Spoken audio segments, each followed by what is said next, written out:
Hollywood has turned many outlaws of the Old West into folk heroes, like the Wild Bunch, the Dalton Gang, and Billy the Kid's Regulators. These names evoke fear and fascination even today.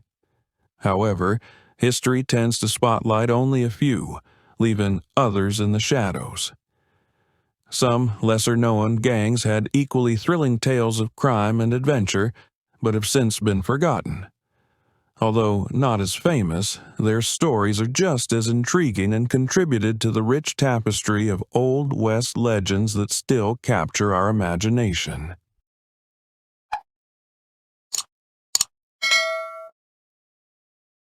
The Jack Taylor Gang. During the mid-1880s, the Jack Taylor Gang operated across the Arizona Territory and Mexico, earning a notorious reputation for their ruthlessness and quick-draw skills. Their criminal activities included the murder of 4 passengers during a single train robbery, as well as killing 4 train crew members in separate incidents. The decline of the gang began in 1887 when their leader, Jack Taylor, was apprehended by Mexican rurales and sentenced to life imprisonment. Following Taylor's capture, the remaining members of the gang returned to Arizona. Their presence drew the attention of Cocos County Sheriff Texas John Slaughter, who was alerted to their activities. Slaughter quickly assembled a posse and began tracking them down. At this point, only 4 gang members remained: Manuel Robles, Fred Federico, Geronimo Miranda, and Nieves Duron. They mistakenly believed they could evade capture by hiding out with relatives and visited Robles' brother in Contention City.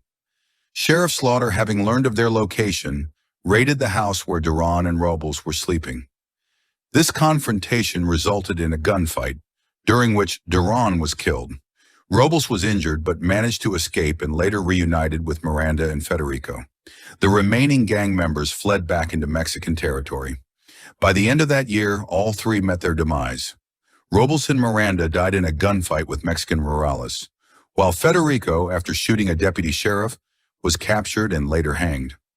Exploring these tales of the Old West will reveal a picture of adventure and intrigue often overshadowed by more famous outlaws. From the enigmatic Reynolds Gang to the surprising rise and fall of the Jack Taylor Gang, these lesser-known groups left their mark on history in unique and unforgettable ways. The Reynolds Gang. The true nature of the Reynolds Gang remains a topic of debate, though their history is undeniably intriguing and largely forgotten today.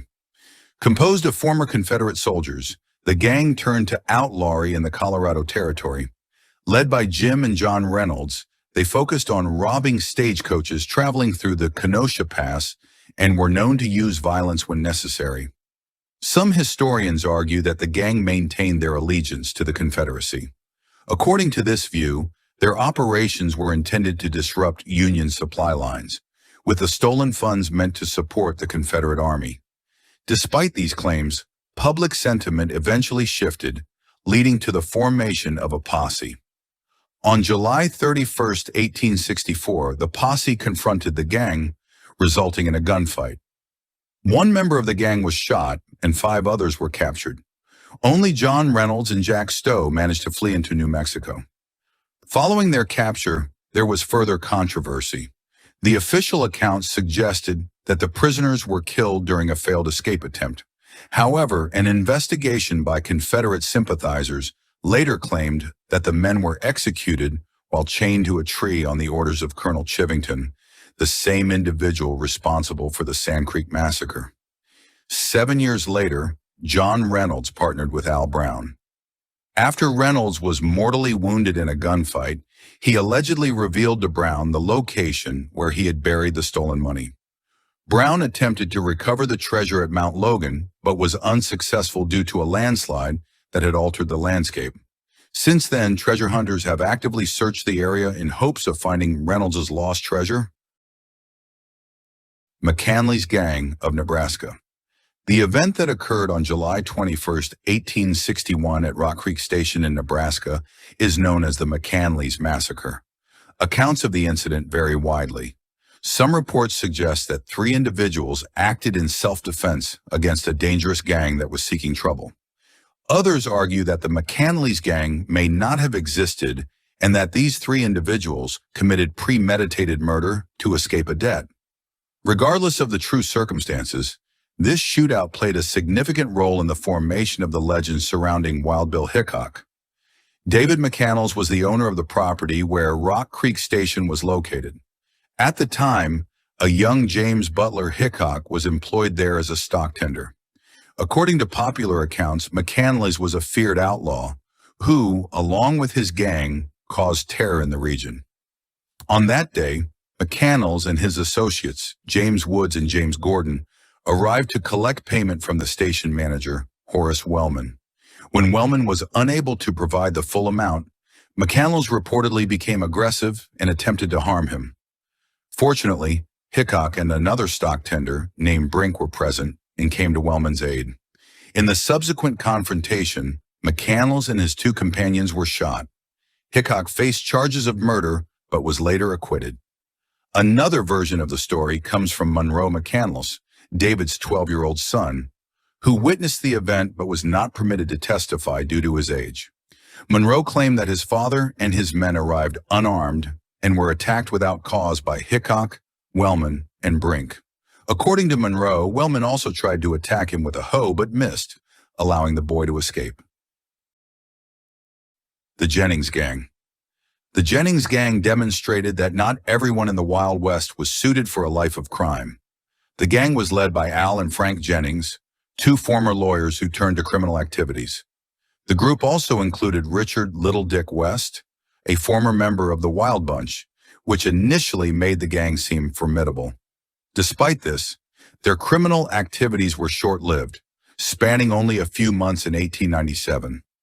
Operating primarily in Oklahoma, the Jennings Gang attempted to rob several trains, stores, and a post office. However, their efforts yielded little financial gain. One of their attempts at robbing a general store netted only $15, and during a train robbery, they accidentally blew up an empty safe. Due to their lack of success and skill, the gang was quickly apprehended. Only Little Dick West managed to escape, and he was killed in a gunfight a year later. Following his release from a 5-year prison term and a presidential pardon in 1907, Al Jennings transitioned into a political career.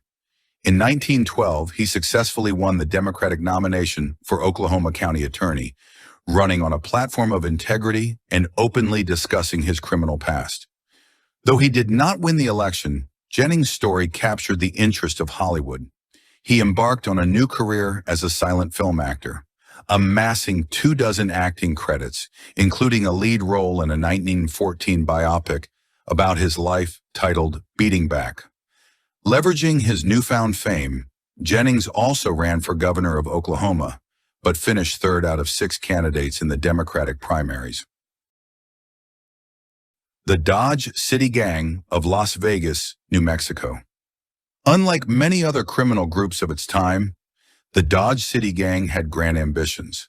Their goal was to control the political and economic landscape of the rapidly growing Las Vegas, New Mexico, through corruption, intimidation, and violence. Active for a few months in 1879, the gang was largely composed of gunslingers who had previously fought together during the railroad wars in New Mexico. The group's leader was Hyman Neal, also known as Hoodoo Brown.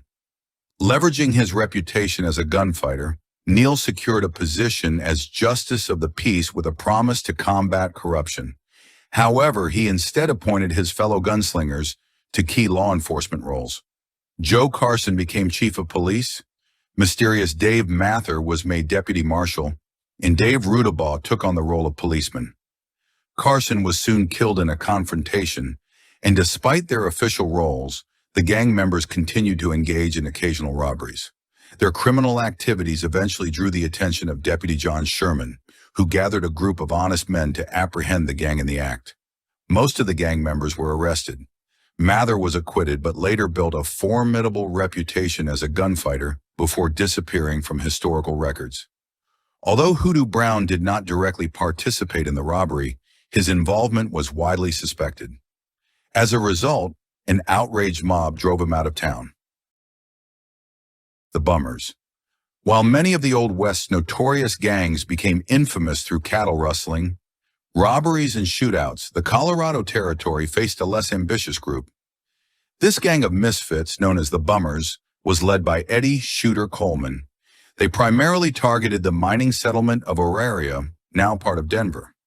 The Bummers engaged in petty theft and vandalism, exploiting the lack of formal law enforcement in the unincorporated territory. At night, they would become rowdy and intoxicated, firing their guns into the air to intimidate the town's law-abiding citizens. Their behavior became increasingly disruptive and alarming. The Bummers' antics reached a breaking point during the Christmas holiday of 1859, when they stole a farmer's wagon full of turkeys meant for Christmas dinners. This act of theft sparked what came to be known as the Turkey War.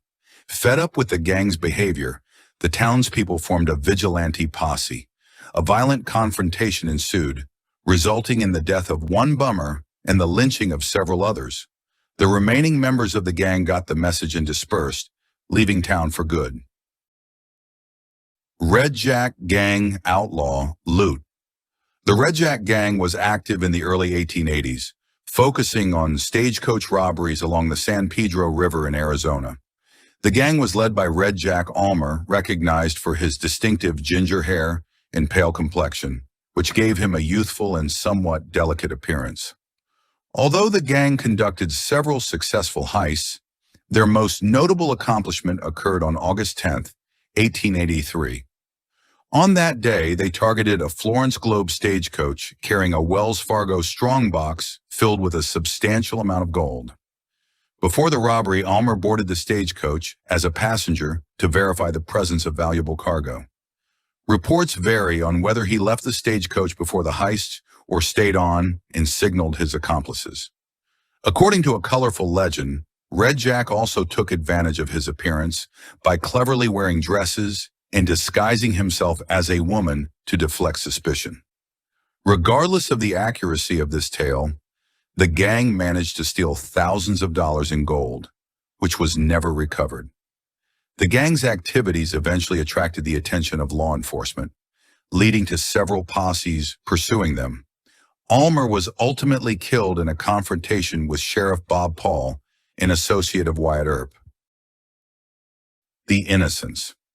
The Innocents were either the most ruthless gang in Old West history or scapegoats used by an equally ruthless group of vigilantes. Opinions vary widely on this matter. According to the official version, the Innocents were highwaymen active in the Montana Territory during the gold rush, targeting travelers transporting gold between cities. They were led by a corrupt sheriff named Henry Plummer and were said to have killed over 100 people before being stopped by a vigilante group. Many of the Innocents, including Plummer, were hanged following brief trials or, in some cases, no trials at all. This narrative held for over a century, but in recent decades, historians began questioning the extent of the Innocents' activities or even their existence. While there are records of multiple gold robberies and murders from that period, there is little evidence linking these crimes together under a single gang.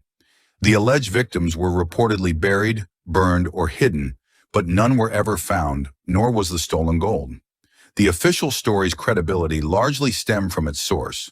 Many of the vigilantes who pursued the Innocents became prominent figures in Montana's early statehood, including Thomas Dimsdale, Montana's first newspaper editor and author of The Vigilantes of Montana. The debate over the Innocents' true nature was highlighted by Sheriff Henry Plummer's posthumous trial in 1993. The jury's verdict was split 6-6, resulting in a mistrial, reflecting the ongoing uncertainty about this controversial chapter of Wild West history. The Ketchum Gang. Tom Black Jack Ketchum began his criminal activities alongside his older brother Sam in the mid-1890s. The brothers were suspected of being involved in the 1896 disappearance and presumed death of Texas Senator Albert Fountain and his 8-year-old son Henry. In the same year, the Ketchum brothers engaged in a violent confrontation after robbing a store. Store owner Levi Herstein organized a small posse to pursue them. A confrontation followed, resulting in the deaths of Levi and a companion, while the remaining posse members barely escaped. As the Ketchum gang expanded, they shifted their focus to robbing trains and stagecoaches. The gang included notable outlaws who would later join Butch Cassidy's Wild Bunch, such as Ben Tall Texan, Kilpatrick, and Harvey Kid Curry Logan. In 1899, Sam Ketchum led the gang in a successful train robbery without Tom. However, they were soon pursued by a posse, resulting in a gunfight where several gang members, including Sam, were either killed or severely injured. Following this, Black Jack attempted a train robbery on his own. During the attempt, the conductor recognized him and injured him with a shotgun blast, severing his right arm. Ketchum was subsequently captured and arrested. Tom Ketchum's fate was notably grim. His execution was poorly carried out, resulting in a horrific scene in front of many spectators. The John Kinney Gang. The Rio Grande Posse, operating in the 1870s and 1880s, was better known as the John Kinney Gang, after its founder and leader.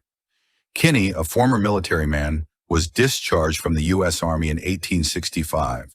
He then formed his gang, which primarily engaged in cattle rustling and robbery. The gang included members who would later become notable figures in Wild West history. Among them were Jesse Evans, who eventually led his own gang, and Charles Pony Deal Ray, who later joined Curly Bill Brocious in his infamous battles against the Earp brothers. A pivotal moment for the Kinney Gang occurred in 1878 when they participated in the Lincoln County War, clashing with Billy the Kid and his regulators. According to legend, Billy the Kid shot off part of Kinney's ear during a gunfight. After the conflict ended, some members stayed with Kinney, while others joined Evans's new gang. The posse's downfall came in 1883, when Kinney was arrested for cattle rustling. By the time he was released, most of the gang members were either dead or in prison. Kinney chose not to return to a life of crime. Instead, he rejoined the army during the Spanish-American War, avoiding further criminal activities. Please like and share if you find the video content interesting and useful. Don't forget to subscribe to the channel and comment below so as not to miss the upcoming interesting videos. Thanks for watching.